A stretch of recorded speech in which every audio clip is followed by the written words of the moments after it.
Good morning, everyone. Good to see everybody on a bright sunny day. We acknowledge that we are on the traditional territory of the Coast Salish people, including our near neighbors, the Shiano First Nation and Sauk First Nation. Welcome to the special finance meeting of April 13th, 2023. Please have your cell phones turned off.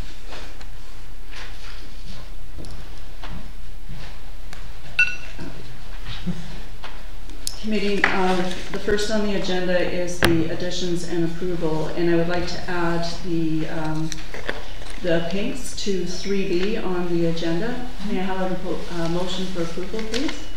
Motion by Councillor Gray, second by Councillor F. Any other additions? And may I have a motion to accept the agenda as presented today? So moved. Motion by Councillor Shukin, seconded by Councillor Gray. Thank you. All in favor and carried. Thanks. So we'll open up for public participation. Anyone from the community would like to speak, please state your name and the street in which you live. Okay, seeing that no one is going to speak today, we'll move on to the next one for reports. I'd like to thank staff for preparing today's agenda package, CFO Ms. Tarnowski, and our recording secretary, that's not correct, our deputy corporate officer, is that right? Mm-hmm. Ms. Hanson, for being here today to make sure that we're on track and that we've got everything in order for moving forward.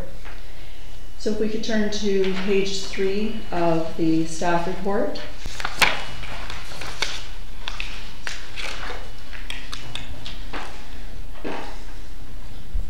So today we will, I believe we'll be reviewing the final steps of the budget and seeking everybody's input on what, where we're going to go to the next step, which will be an open house, I believe. Mm-hmm. Yeah. Okay. Mm-hmm. So committee, where would you like to start on the pages here? Where would you suggest we start? I would suggest that we've gone through the operating budget. We can go back to that should we have the time and the reference for it. That we move to the one-time projects, as we haven't really spoken in depth to them. Would that work for the committee? Mm-hmm. Yes? Okay. Okay. Councillor Donaldson, thank you. There is one capital matter that I'd like to revisit if we could at some point, and that would be the discussion about the purchase of the single axle dump truck. Oh, okay. And I'll follow your lead as to where that might come up. Okay, so can we start with the one-times first, and then the capital?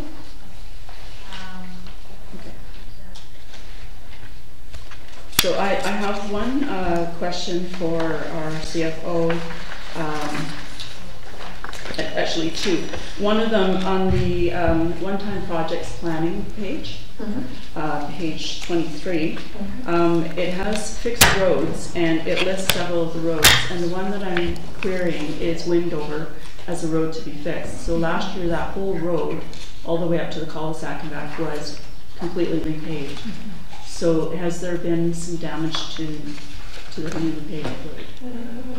Just go here. It's the Public Works actually page. It does have the roads will be fixed. So just give me a number. Mm-hmm.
No, there's no windover isn't budgeted for any maintenance. Okay. So if you look on the capital page on page 21, Right. there's for the items. Right, I did see that, and so that's why I was questioning why it was here. Is probably just oversight, I don't know. I do understand the other roads that are listed there. I've seen what damage is there. Okay. So do we take Windover off that particular sheet? Just the name. Yeah, thanks. Yeah. Okay, great. And the other one that I was wondering about with the fire hall feasibility study, I think I may have asked this question before, but can these funds come out of the reserves for the fire department? I think it's the minor capital. No, the fire department only has equipment reserve. They have nothing for feasibility, anything related feasibility study. So the intention for the fire departments is just for purchase of small or big capital items. But if I can remind the committee that we will be able to fund it from the Growth Community Fund. The Community Grants Fund. Right. Yeah. That was my next expectation. Okay, those are the only questions I have for the one-timer committee. Anybody else? Councillor Gray?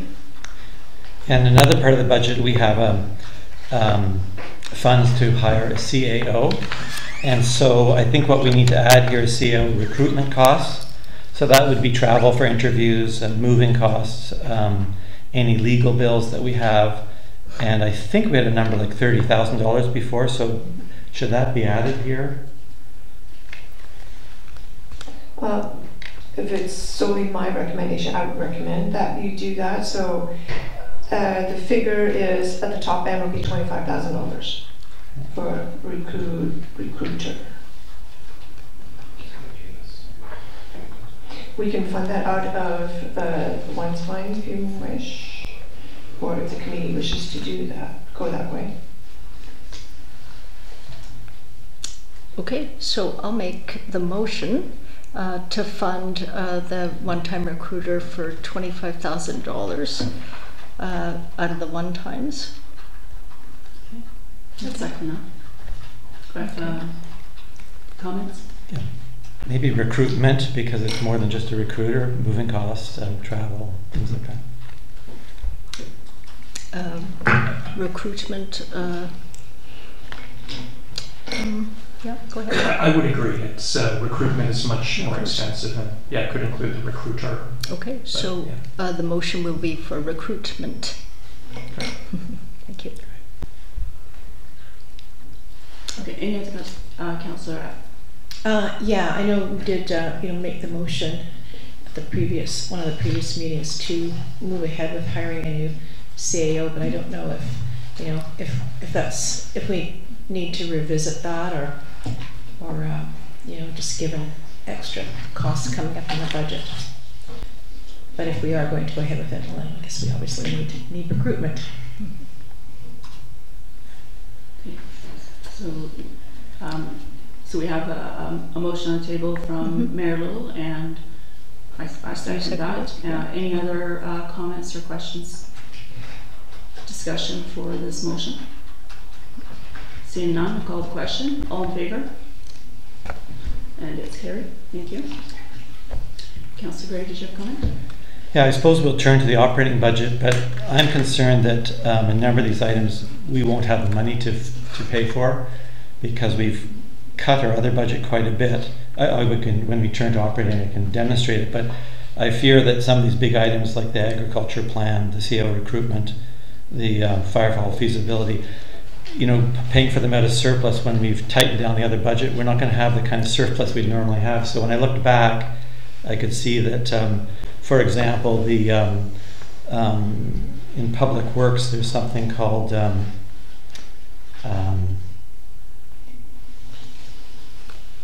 what is it called again? Minor capital. That paid 40% of our one-time funding last year. Well, we removed it, so we don't have that money now, and we'll have to be looking for grants or other things to help pay for these items on here. We just don't have the funds available in the operating budget, I don't think. Just so we know, I know we're looking at it, but This is only available to us if we have a surplus, of course, except for the reserve funds. And if there's a grant somewhere that we come up with, it'll help fund some of these things. Marilyn? Could we get some direction from, through the chair to Sue Lin regarding the one-times? These are from surpluses from this last year, right?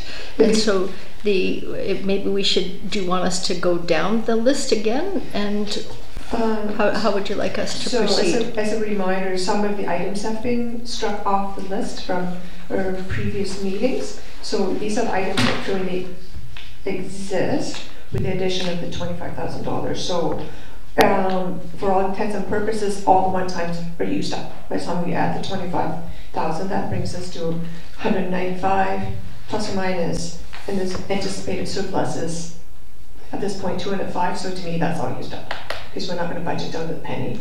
So if there's any items here that you feel like maybe can be deferred, this is where you would do it. One of the options you always have is you could choose to transfer some of the surplus into a reserve for future years instead of doing a project. So, Councillor Shukin and then Marilyn. Thank you. Thank you, Councillor Donaldson. Just on the theme of looking at these again, I just need to go back to the fire hall feasibility study. So if this is an amount that can be pulled from the building communities grant, does it need to be here? we could argue that it doesn't have to be here, the 40,000. The 10,000 is carried over, right? I mean, I guess you could. But the 10,000 has been budgeted for in the, for 2022, which wasn't spent. Okay. So we could take 40,000 off if the community wishes and redirect the fund somewhere. But we know for certain that however we choose to spend the growing community fund, we know that we can use a feasibility study. So I'm comfortable saying that, yeah, it's a given. We can use it. So. Councillor Shukin. I would be comfortable with trying to do that, but I think we should also at some point make a motion, and I would argue for this, that we initiate a feasibility study in 2023. And I did have a chance to look at all the documents that the fire chief provided and the working group has been going through, and I think it's embarrassing that we have not acted on the new fire hall to date, given the state of the roof, the walls, the seismic, state right now. So I would like to move ahead, but if we can remove that and use the growing communities fund, I think this is a critical piece of infrastructure we have. So absolutely. So because in the interest of getting our budget discussion completed, there's always the option to complete as is, and then coming back when we have that growing community fund discussion and say, okay, well, we're going to fund 40,000 for a feasibility study and do a budget amendment. So it's not, once you pass this, it's not written in stone. It's not like we're taxing for it. You're just using one reserve and moving over to use for another grant. So it has no tax implication. So that keep that in mind as well. Okay. Appreciate that. Thank you. And Marilyn, do you have a follow-up? I was actually going to talk about the same thing, but is there anything else on this list that is within the eligibility criteria for the Growing Communities Fund? Not the heat pump, that's not a capital item? No? No, not any huge community asset, so that's the only one, 40,000. Okay, and then it does state Windover again, so we'll so we'll strike that. Yeah, Councillor Gray. Thanks, Councillor Donaldson.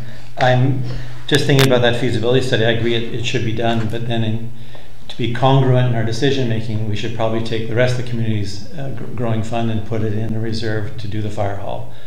Rather than spinning it out and doing all the small projects. If we want to go after the fire hall, we really need to accumulate some money for that. We'll talk about it at another time, of course, but I just thinking about connecting it all together here. We don't want to fritter away that fund and then not have the money to pay for the fire hall. Marilyn? Yeah, so there's new guidelines on the Growing Communities Fund as of last Thursday, and so I'll send out the information that I got last night on that. So there is specific timelines that we need to use it for. We can't move it around in terms of our reserve, so it's going to be a reserve by itself.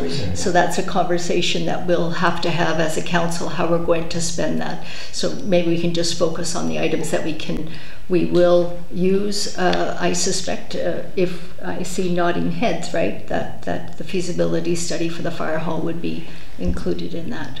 I think that's what we can say right now. Yes. Yeah. Okay. Okay. Okay, so we don't have to make a motion to that, but. No. Okay. All right, so that's the one time. Is everybody satisfied with what's on the list? Yes, and where it's being allocated? Okay, and the capital, I think this Councillor Shippen had a comment about capital. Is it here? Page 20. Well, I'll just address, sorry, I'll address it generally. At our last, or second last discussion, there was talk about the single axle dump truck and whether we would move ahead with Page 20. Page 20, thank you. Whether we would move ahead with that. And I would like to express support for doing so. And again, I'm thinking that I think as we move along, we'll get to know our assets a little bit more clearly. And I did have some questions about it before, and I think it was mainly just because of lack of information about what was there and what the state of it was. And I think we should continue to improve what we know about our assets and how that information is delivered to council. However, I am struck by the risks of delaying and waiting for the purchase of assets. And I think we've seen with the fire truck, if we had waited extra time, that the cost of the truck that we got would have been significantly higher. So I do recognize that this is from the capital fund, so does not have a tax impact. And I would like us to begin to move toward the purchase of that. Sorry, Sue. So if I can just remind the committee that this, even though if we commit to make that purchase tomorrow, we will not see the truck for at least 12 months. Mm-hmm. So it'll be ready for winter 2024. Mm-hmm. So.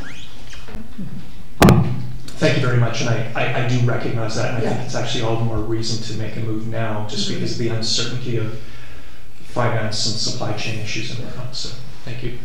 Thank you, Councillor. Yes, I totally agree with that. I was in favor of buying the truck, and there were questions about whether it came equipped or not, and it does come equipped. The only thing it doesn't have is a salt box. Otherwise, it's completely ready to go. Right. And it's my understanding that we have salt boxes. They come in and out. So, and I actually did ask the guys about that. That's right. Explained to me. So, yeah, because that was really an important question that somebody had gotten up for sure.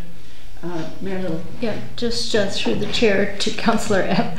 So all the questions that were asked, I think Councillor Gray asked the questions about the stickers and all the add-ons. So with the 273, that is fully equipped except for the box. Is that right? Except for the salt box. Salt box. It comes complete with all it needs. Anyway, I didn't list all the things it needs because I don't know them well enough, but I did check with Public Works just to make sure that it was completed. Okay, thank you. Anything else? Councillor Gray. Yeah, on the capital budget, I support the purchase of a new vehicle as well. But I was looking down the list, and we have received some correspondence from various folks. Most recently, I guess, Bev Bacon about roadside trails.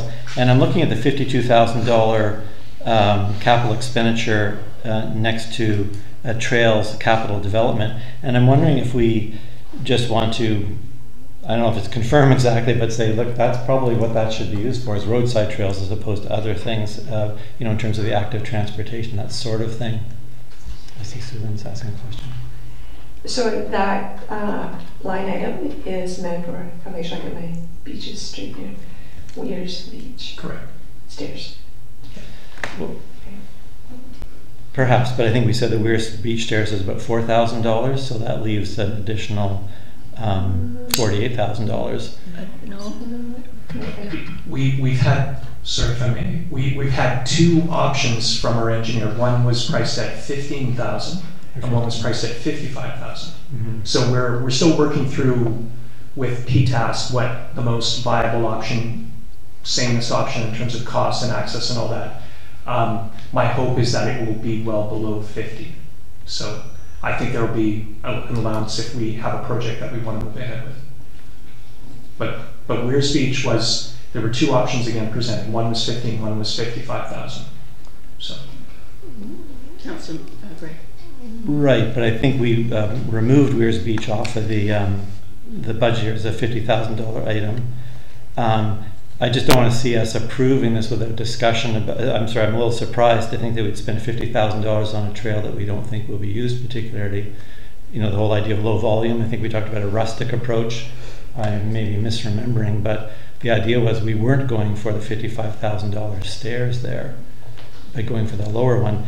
And I took it this was $52,000 in a whole variety of trails, and maybe I misremembered $15,000 maximum for the Weirs Beach. I'm just anxious that we be approving that now, but maybe I could ask, instead of taking time today, that just when we could come back to that capital expenditure when a proposal is available and look at it again. Is that fair, or is that contrary to what we've already decided? Councillor Schuster. Surprised. I think it's fair. Just one, stepping back a little ways, there were two line items here. One was specific to Weirs Beach for $55,000, as I recall, and then the other was trails capital development, and that was based on a recommendation that came from PTAS. So I went back to PTAS and I said, can you do everything with that one amount? And yeah, they clarified it was $52,000 for both. So again, there were two line items and we cut $50,000 from the capital budget. But I think it's worth coming back and having a look at. Yeah. Marilyn? Yeah, maybe I can clarify for Councillor Gray. So usually what happens is the Parks and Trails Committee decides what their priorities are. They get input from the community on hey, we need a roadside trail here, for instance, and they will come forward with a proposal, and then it doesn't mean that we have to take that, but that's their advice. It's just like me asked, they bring forward advice, and then we either say yes or no, but it usually comes from the specific roadside trail will come from PTAS, whereas the Weirs Beach, it did come from PTAS. It has come through there. A little bit of a different process, but is that helpful? Go ahead. Yeah, through the chair. Yeah, that is helpful. I'm pleased to hear that. I wouldn't like to see $52,000 spent on the Weirs Beach stairs at the moment, given what we've heard. So if the PTAS comes back with recommendations as they're working along, then that suits me just fine. I think the $52,000 is reasonable budget for PTAS in all of its operations next year, and I'm hoping we'll do more than one set of stairs in a trail that I think we heard was we weren't that interested in being used very much. Thank you. There are varying degrees of thoughts on how much it's used, but your point is well taken. So, thanks. Okay, so that's the capital one. Any other questions for capital? Okay, so we go to the operating budget, and I'd like to bring your attention to page 7. I have a question for Ms. Terneski on line item 2702 under admin and office expenses. In the past, I've brought this up a couple times for clarity, and it was explained to me that there would be a $90,000 as a placement for staff resources, and so it's still there, and I understand it, and I'm looking at the 2024 where it bumps up to $255,000 and change. So can you clarify for us, please? Sure. what this is actually for. So because these are additional staffing requests, so it's not part of the salaries. So this line item, as it stands right now, the amount of $89,250 is meant for 6 months of the CAO. So going forward next year, obviously we have to take the full cost for the full year, and in that $255 for 2024 includes not only the full year salary for the CAO plus the legislative services assistant full year. Okay, and so in doing the math, and excuse me for assuming, but I'm looking at what the wage, well, not the wage, but the line item there of 90,000, assuming that's like a 1 year wage for a staff, and then you're saying the CAO, and what we've, I don't know the full amount, but if I'm remembering correctly, what I think the amounts are for these two positions, there seems to still be a lot more money there, like maybe another 160,000, but no, because that includes the 90. So the 90 is just there for this year because that was for point of discussion. So if we had something firm that says we're going to fill position A, which costs 75, then that will go down to $75,000.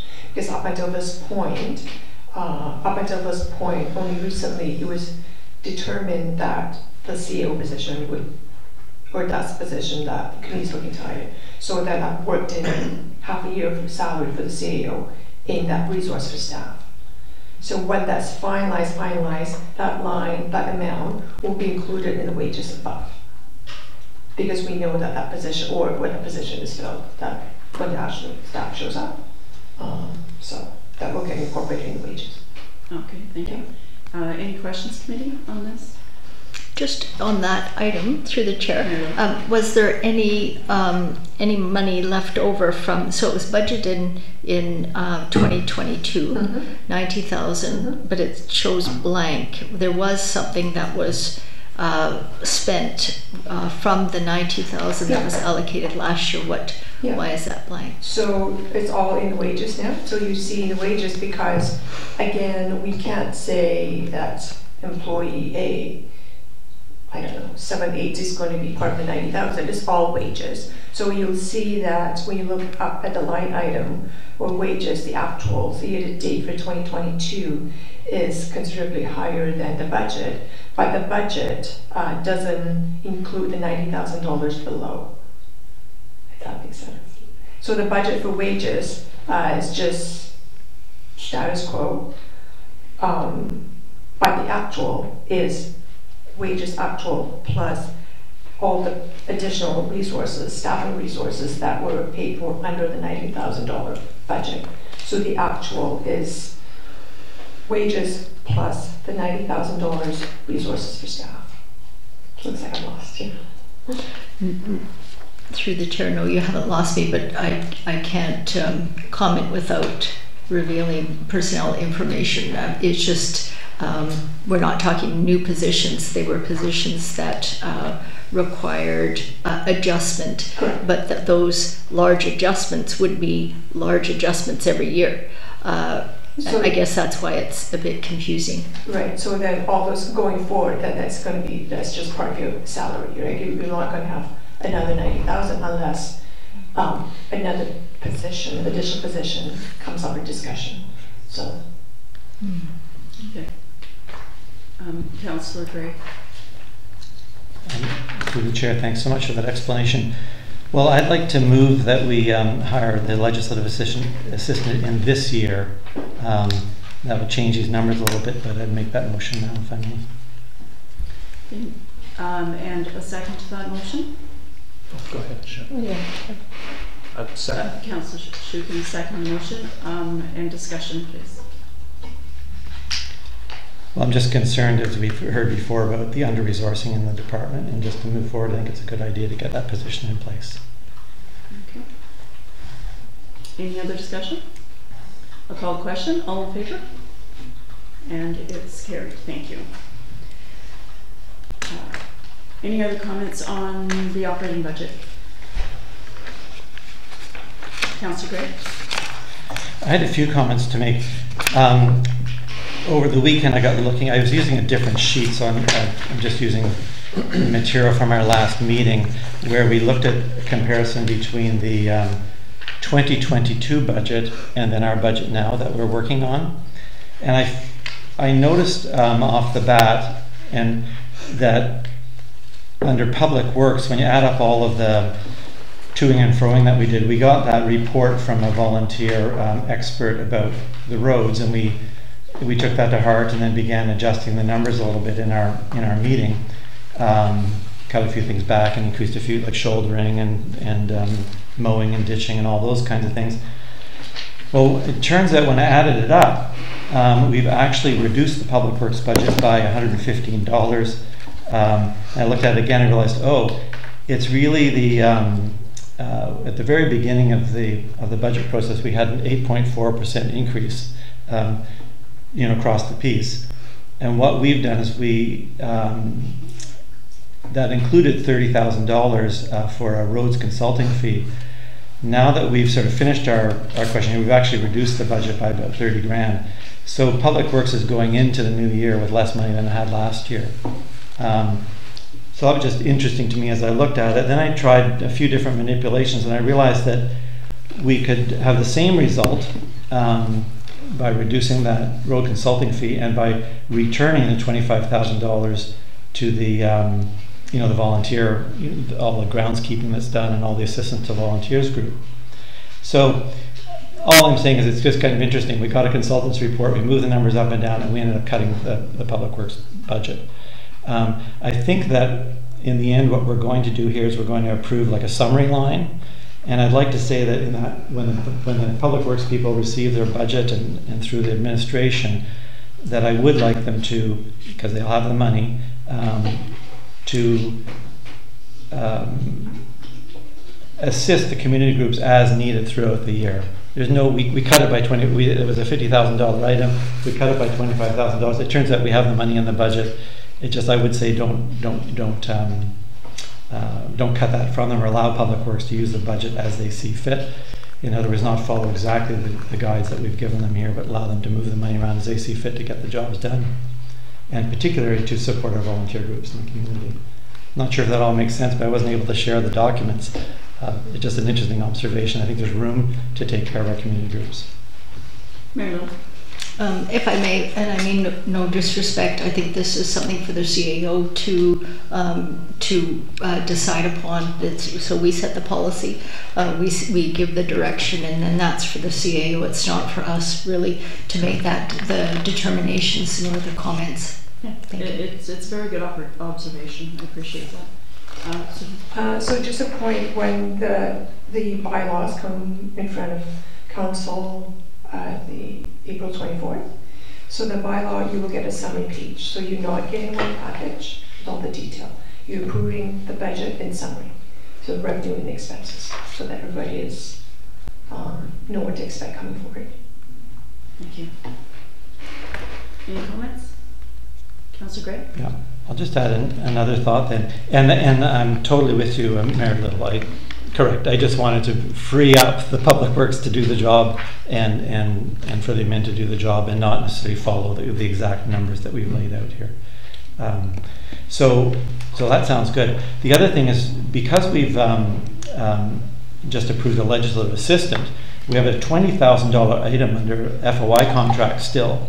And it seemed to me, through the chair, if that can be handled by the new staff person, or at least looking forward to that, and if we can be a little bit better in terms of transparency to people, maybe there'll be less FOI requests. It's a bit of a risk here, but my notion would be, if that was possible to get that picked up in-house rather than contracting out, so returning to sort of the old way of doing things, then that would free up $20,000, and with that, we could go back and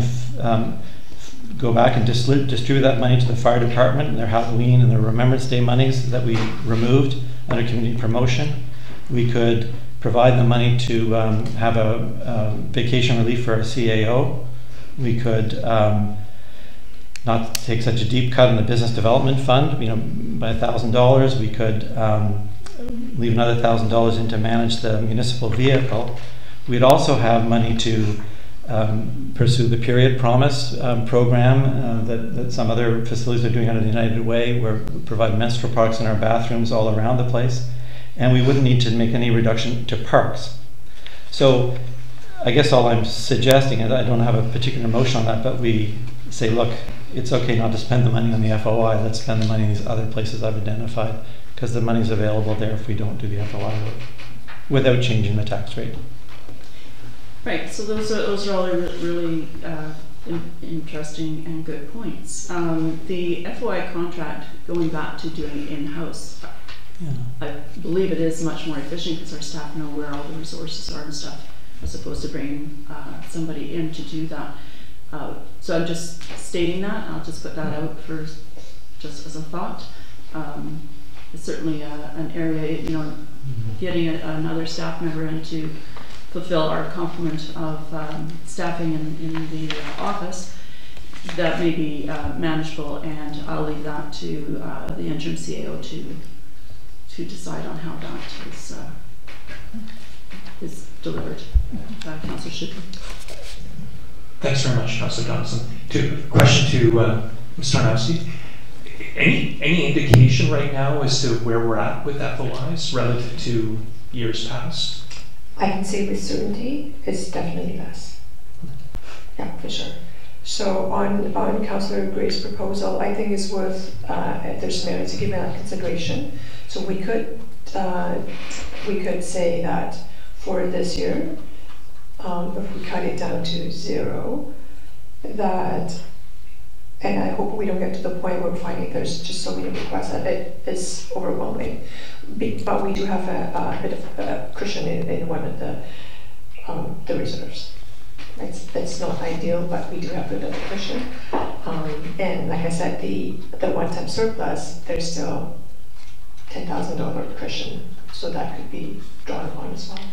So we're not really cutting down to 0 with no out. Good to know. Any other comments on this? Okay. Any other items of interest in the budget that we need to explore today? Councillor Gray.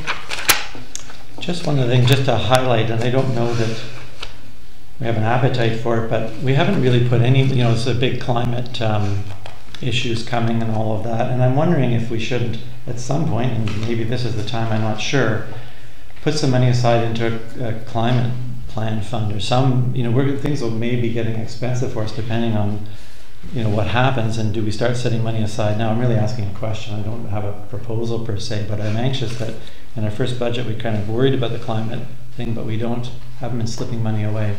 But it looks like Mr. Nice, he has a plan for us. Yes. So for 2023 going forward, we will be receiving local government climate action plan funding. It just hasn't been decided how much.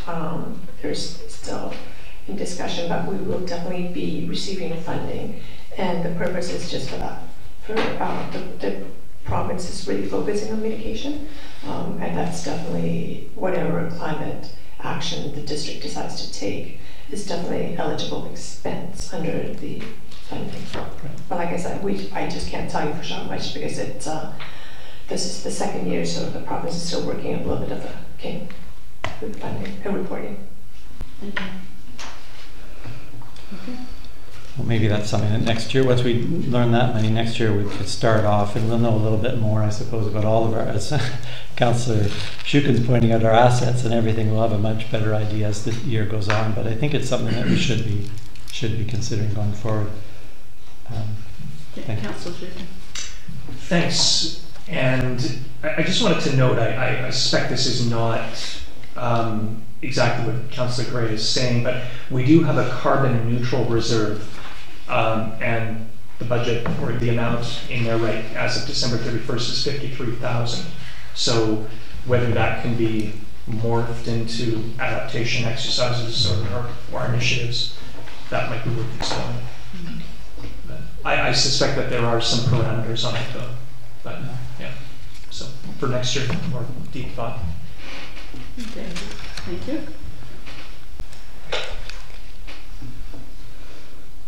Anything else that we need to discuss about the budget? Councillor Gray. Well, perhaps the only other point that I'd like to make today is that when I look at the budget that we have now, or at least the sheets that we started with, we're seeing a 9.2% increase this year. That's going to change a little bit because of what we decided today. But an 8.9% next year. So that's kind of our starting place. And I remember this year we started with whatever the number was last year, and then we added, I guess, 8, I'm not sure about the math here, we add another 8%. So I'm curious next year if we're going to be starting quite high, you know, just to start before we begin our deliberations on wages and inflation or whatever else is in the numbers. And it worries me to see such a big number for next year. The following year is 2.2, 2.6, 1.7. They're much milder. And I think this 8.9 is largely because we're choosing to put into this year's budget only, just forgotten now, but half a year of CAO wages and maybe half a year of legislative assistant wages. If we move the full year wages this year, we'd have a higher tax this year and we'd moderate our tax next year. So we'd smooth it out. What I'm worried about now is that, I mean, it's our first year, we're just starting out ourselves as a group. So we're starting at whatever the number ends up being, I'll say 11% or something. Next year, we'd be going up instead of starting high and going down. And so I'm just a bit wondering about smoothing that and pushing more tax into this year when people are anticipating a higher tax. And then next year we're set to be more active in terms of adding things to our budget that we think are necessary. So it's just a comment about the situation of spreading the taxes over 2 years rather than putting them, sort of weighting ourselves or front end loading it basically, rather than back end loading, because I don't know what we're going to be looking at next year, but there's probably going to be things like we have in our one-times and other that we really, really like to do next year once we get ourselves further organized with a strategic plan and all the other details. Mary, comments? Oh yeah, I was just wondering if we could get comment regarding these comments from the interim CAO. What do you suggest? So best practice is in the past we've always smoothed it out, so regardless of whenever of you staffing, because that's what a big ticket item, whenever you bring, doesn't matter when you bring the staff on board, we've always budgeted for a full year for that purpose of just smoothing out, so you don't have a little, take part of the wages the first year, then employees hired, and then you're obviously going to see a huge jump for the following year because now you're taking on a full year. After saying that is past practice. So, again, recognizing that this committee and council is new, that you may wish to make an exception that just for this budget that you're going to take just a partial year of wages, by going forward to resolve to again smooth out a little bit more, because that's up to the committee. Yeah, but it's definitely there's merit to taking the full year impact when you know that you're just taking the pressure off the second year. Subsequently, it doesn't matter, it all smooths out. But still, between the first year, you're taking partial wages, and the next year, you're taking a full year's wages. So obviously, the gap is bigger. Councillor Schuken. I find myself being very comfortable with the way we've got things right now and recognizing what everyone has said and that we will see an incremental bump with the full wages, but I'm comfortable speaking personally as to what we've done right now. Okay. Councillor well, I agree with Councillor Gray and that it's better to have a bigger increase now than later, but at the same time we've just spent numerous hours cutting the budget. So I feel at this late date that we really can't make any more changes in what we're doing. We just have to get it done. Thank you, I appreciate that. Anybody else? Well, Mary-Lou. saying that, reflecting on what Councillor Evans said, really next year we need to start the budget process in November. As we've done, the election sort of put everything into a flux, but we need to start much earlier, especially with the new council, to try and get everybody on board and understanding the process, what has been done in the past, what we'll do in the future. So I'd like to see that. So if I may, Councillor Donaldson, we definitely will. Like I said, recognizing everybody recognize that last year was election year, so there really isn't any way around or purpose really starting the discussion with the previous council, or even right at the beginning before you get your orientation. So definitely for 2023, we will start the discussion before January. So. Yeah, there's many benefits to that. Okay. So with that, at this time I'd actually like to thank the public and the residents for all the feedback and the input, whether it's been letters, emails, phone calls, public participation. It's been incredibly valuable for us. It's been a lot of learning at this table the last couple months, and the committee has been very diligent going through the sections and the line by line, learning about past practices, but also dealing with business from past council, bringing that forward. I think we're going in the right direction, and I think that you'll agree with me that staff has been an integral part of that, and guiding us and supporting us and being very patient with all of our questions. So I think both the staff members that are in the room today and the staff that are in the office as well, because they've been very complimentary in helping us get to this point. So if I can just seek clarification on that item on the FOI contract specifically, what is the committee's wishes? Would you want to leave it as is, or what would you like to see? Mary-Lou? Yeah, I don't feel comfortable taking it right down to zero, because I don't have a looking glass to see what's coming down, and these are provincial regulations. We're bound by the FOI request. It's not what we'd like to do. It's if it comes in, we have to deal with it. So I don't feel comfortable bringing it right down to zero. I guess I could go somewhere between 20 and zero, but definitely not zero. I think it's good to have that buffer. Okay, a suggestion of what? Like maybe 10 or 15 or? That's what I would suggest. Let's leave it at 10. Okay. And then we can, once this budget is approved and once audit's done, you will be getting quarterly reports of actual versus budget. So that will be a time for us to do a reassessment and adjustment if necessary. Councillor, have you had a question? Not a question, it's just that with just like any other items, I mean, they are in there, but if we don't need them or don't use them, then then we don't. It stays in there, but at least it is as the CEO said, it's a cushion. Well, and budgets are flexible working documents, meeting the needs that we will be faced with. Councillor Gray, did you have a comment? I saw your hand. Yeah, just if we could distribute the money then to the community items, that would be great. Volunteer areas and that sort of thing. The $10,000. So if I can suggest that we redistribute the $10,000 to the Public Works other department. So that was one where community groups that approach our staff or a crew for ad hoc work, whatever it is. So instead of 25, it's now 35 with the reallocation of the 10,000. We did that at the last meeting. Yeah, I would propose that. Everyone agree? Do you want a motion? Yes. Okay. So I would move that the FOI budget or portion, $10,000, be reallocated to Public Works Other to support our community groups. Thank you. And second by Mary-Lou. Call question. All in favor? Passed. Thank you. Okay.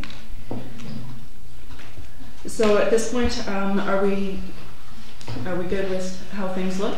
Okay, I'd like to open up to the public for comment, please. I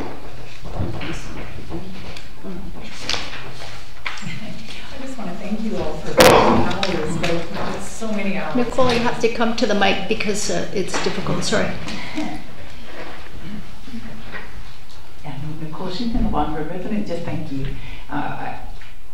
counted the hours. They were like dozens and dozens of hours you guys have spent on the budget, and I'm really pleased with the result. Thank you. Anyone else? No? I see smiles, so I hope that's a good sign.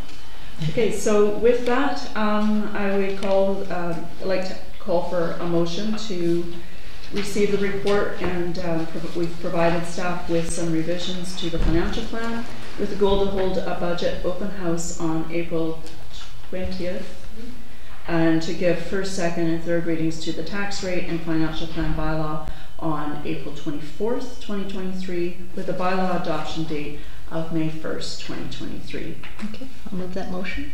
Moved by Mayor Little, seconded by Councillor Epp. Open for discussion. Call the question. All in favor? Sorry. I just wanted to point out, so it's all listed on that. I know you're quickly writing it down. Yep. Yes. Thank you. That's a recommendation by staff. So, call the question. All in favor? And it's carried. Thank you very much. Okay, so I'll ask for, I did want to comment on the pinks, and I appreciate the comments that we got from Ms. Rourke regarding the 2023 budget considerations, as well as letters that we also received from both Mr. and Mrs. Cowan and Ms. Rourke regarding the fire hall feasibility study. Again, as I said just previously, it's really important to us, and I think it's been pretty evident thus far that with the public engagement we've gotten from allowed for our public to help us through the process, it's been very valuable. It's been a great experience for me to hear what people have to say, whether it's positive or negative or solutions or whatever. It's certainly a valuable part of this process and has gotten us to finally moving on to the next step past our deliberations. So appreciate everybody that's watching us today and everybody that's attending. We've had great attendance at these meetings, so it's really neat. Mayor Little. I was wondering if I could, through you to Ms. Tarnowski, when are we going to be discussing the Growing Communities Fund? When are we going to be discussing our priorities to allocate the $2.4 or so million?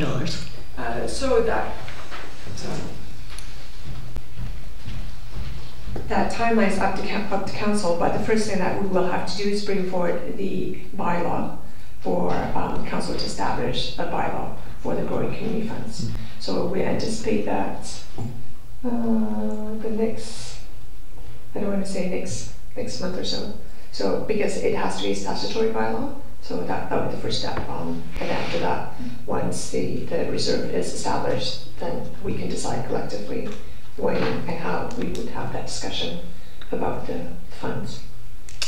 Just so just to be clear, the funds were transferred to the district before March 31st. So they're sitting in a fund per regulations by itself, right? Yeah. And so just for clarity for the committee, we have to now enact a bylaw to handle those according to the provincial guidelines. Right, because the requirement is that it has to be a statutory reserve.